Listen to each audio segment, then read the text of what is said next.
Very good evening from London. So another day and another risk-off session observed across the board as the ongoing Euro debt crisis saga does continue. This time, firstly out of Athens, the Troika has returned and EU official comments have noted that Greece have not made any progress in terms of their debt reduction.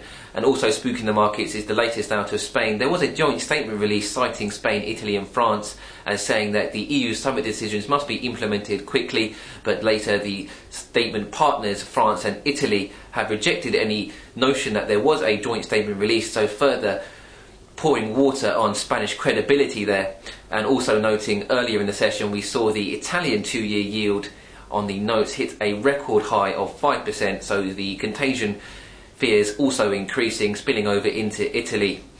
On that note, we saw some safe haven flows into the US two-year note auction we saw today.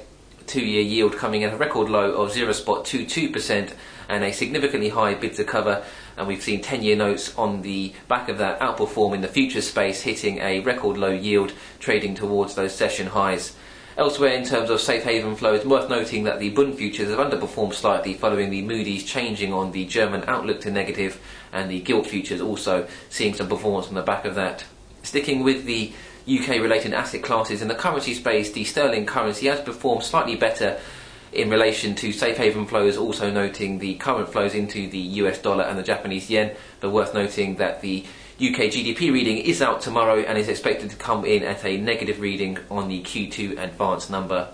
Looking ahead then, we have the Apple earnings keenly watched after market. They have beaten 8 of the last 9 earnings season on the headline numbers, with a bit of a focus coming in onto the iPhone sales. In the AT&T earnings report today, they noted an increase in their iPhone activations compared to their previous reading, and they'll also be closely looking out for any comments regarding the upcoming new iPhone, which has been mooted, with particular speculation regarding the ramp up in Chinese suppliers for the iPhone components. Otherwise, the EPS expected at $10.39, and we'll be looking for Apple to break some of the market tensions and continuing to surprise to the upside there.